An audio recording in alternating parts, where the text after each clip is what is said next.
Welcome to Cooking with Kristen. Everything you need to know about cooking in your RV.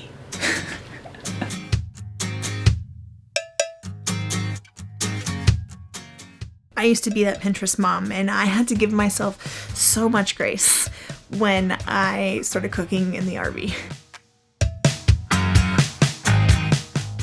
I'm never gonna write an RV cookbook, and that's okay. I'm not above frozen pizzas, you guys. Or frozen chicken strips and french fries. If you're looking for fancy, this isn't it. If you're here for real talk, you found the right place.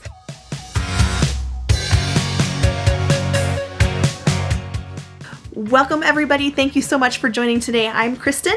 This is my travel trailer, our house on wheels. We have been living here for 3.5 years. We've traveled all over the country, all the way up to Alaska and back recently. My husband John is a travel nurse. We have 3 kids and a dog, and we are on our way to our next contract. So stay tuned to the end to find out where we're going next. In this video, we're going to be talking about different cooking types based on the type of travel. Then and now, cooking in a house versus a tiny kitchen. Kitchen gadgets, what we use and what we don't use. And finally, grocery shopping, what we look for, and there's no shame in convenience foods. First of all, there are different seasons or categories that I would say that comes with RV cooking, and they all vary based on what type of traveling we're doing at that time. The first one is when we're actually in transit and we're moving really quick, like we're staying 1 night, maybe 2 nights at most in an area, and we're just moving, like we did when we traveled from Alaska down to Kansas City. We never stayed anywhere two nights in a row. We were always on the move, so we needed really easy things. This included a lot of prepackaged items, what I call pantry meals, or meals that I don't really need a lot of fresh things for. They're just really easy to throw together, and I can pack a lot into a tub. Well, just check out the footage I did it from Alaska when we were packing to go. I have a box that I'm calling my backup box, and it's just a plastic tub, and inside I have 5 meals for our family of 5 that require very minimal cooking and minimal ingredients. Is mostly from stuff in the pantry. So I have tuna noodle casserole, which includes the egg noodles, the cream of chicken, soup, tuna. I have frozen veggies in the freezer, and I do have a box of biscuits in here as well. And then I've got potato soup, just a package of potato soup, a package of beef soup, and a cornbread mix is in there. Beans and rice for a bean burrito / quesadilla kind of night, and of course spaghetti is always a staple in our household. These are all things that I can pack in this box, and it's very compact, and I can shove it in the back of my pantry or the bottom of my pantry, and it's there if we need to have a meal because we can't go out to eat or we can't go to a grocery store or whatever the reason is. We have plenty of food to sustain our family. The next style of travel is boondocking, and extended boondocking, meaning that we're going to be in a place for a week, 2 weeks, maybe even longer, and we don't have power. We primarily use our generator, which means if I want to cook with electricity, I have to run the generator, which changes our cooking style. So when we're boondocking, I look for a lot of meals that I can make on the stovetop, that I can make with our RV oven, or that I can make outside on the Blackstone. So cooking looks a little bit different when we're boondocking. The next style is in an RV park. When we're going to be in an RV park for a while, I'm able to use a lot of electric items, such as our electric griddle back there, and our ice maker over here, and our Instant Pot. I can do a lot of set and forget type of meals using the Instant Pot. I can put frozen stuff in, and then go for a hike, and then come home to a whole cooked meal in my Instant Pot, which is fantastic. Not possible while you're boondocking. What I found is that we have to alter our cooking based on the style of travel that we're doing. The before to now. So before, when I lived in a house, I loved to cook. I cooked so many things from scratch. I love making bread. I was really into canning, and I enjoyed cooking.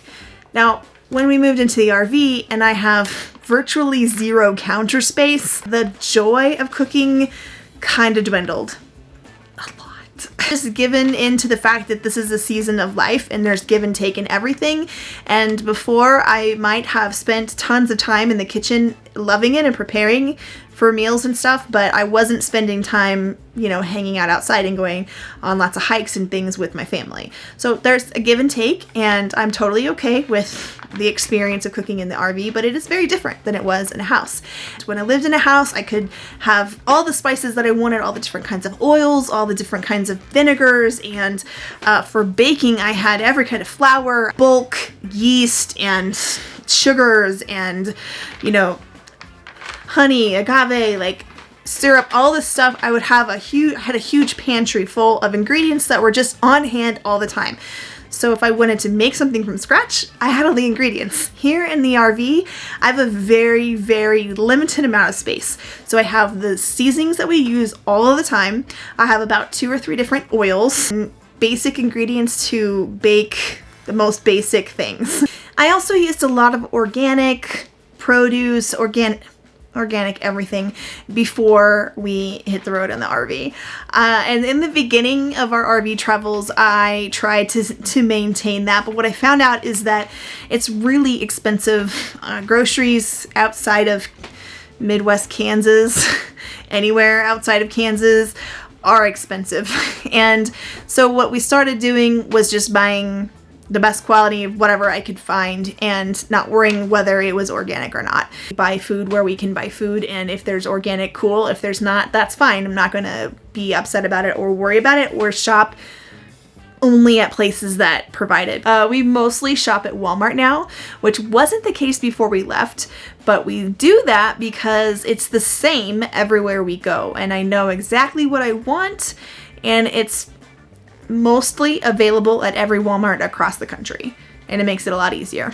Nowadays, I make the quickest, the cleanest, meaning it caused the least amount of dirty dishes, smallest preparation, meaning I don't need a large space to prepare it. This means that I use a lot fewer kitchen gadgets than I did before. I just don't need them. Let's talk about the things that I use on the daily. So back here, you'll see we have an ice maker. We use that all the time. I highly recommend getting an ice maker. You guys have heard me say this before. I also have a water pitcher and a cord. There's a lovely cord in the way. Just ignore the cord. It's for my light. But we use our water pitcher a lot. We use this skillet in the background. This is a total non-necessity item, but I love it, and it is a milk frother. I know they make smaller versions too, like the little ones you can like put in like an immersion blender. This baby is so awesome. Our Instant Pot, when we have power, definitely I use our Instant Pot. We have a waffle maker, we have a coffee grinder, and we have a magic bullet. My pots and pans. I love my cast iron skillets. I use those a lot when I'm cooking because I can cook on the stovetop and then put it right into the oven. That's super handy. Or I can broil it, which is also super handy. And if you don't know how to broil in your oven, go check out my oven video, because yes, you can broil. You can even make sourdough bread in your propane oven. You can make turkeys in your propane. We've made a lot of things in our oven. Things that I don't use anymore. We brought a popcorn maker. We don't use a popcorn maker anymore. I just use it I just make it on the stovetop. I have a ton of utensils but I don't use anymore. I use mixing bowls, and then I just use our regular like cereal bowls to mix things up in sometimes also. Whatever takes up the least amount of space. Are you sensing a theme here? We don't use the bread maker at all. It just sits down there and it weighs a lot and it's taking up space. Don't have an air fryer. A lot of people have an air fryer. We even bought a lid for our Instant Pot that's supposed to turn it into an air fryer. I never use it. It was a novelty thing that was fun for like 2 weeks. Or 2 days. Don't have a toaster. We use our griddle to toast things, or our oven. We don't have a coffee maker. We use a French press or a percolator. Now, I will say that we have a much smaller kitchen than a lot of other RVers out there. If we had a big fifth wheel or a toy hauler or something like that, which John's really trying to convince me that we need, we would have space to store some of this other stuff. But we don't have that space right now, so this is what our cooking looks like. The next thing I'm going to talk about is grocery shopping. Now, I tried to take you guys with me to the grocery store. This is how it went. Chloe and I are off to the grocery store. You excited, little miss? Oh yeah! Oh yeah! Cheers! Cheers! Check. This is a freebie tip. So when I have a kiddo in the cart, or I need extra space in the cart, I just grab an extra basket so I can shove it under my cart. And there's more room for, we're gonna have a big cart load.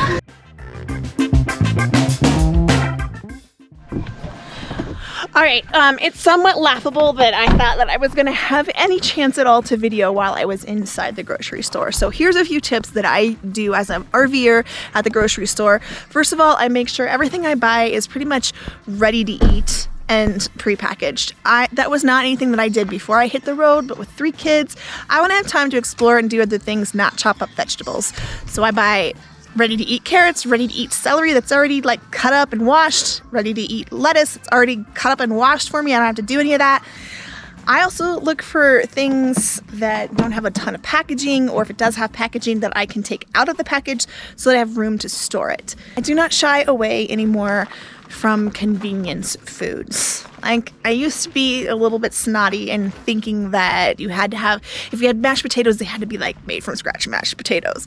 I don't have time for that. I don't want to spend my time on that. I buy instant mashed potatoes now. I buy things that are easy to create quickly that my family enjoys, and that's what this is all about. There is no shame in doing something for convenience. That is how we've made our RV living work and how it's kind of evolved over the years. Thank you so much for watching tonight. I hope that you found this encouraging so that you can get out there and cook in your RV for your family. We are traveling this week. We are off to our next contract. We are going to, drum roll, Phoenix, Arizona. I know a lot of you guys knew it. We're heading back to the Southwest. We love it there for the winter. We will be wintering there, possibly, most likely extending a contract there, staying a little bit longer than we have in the past.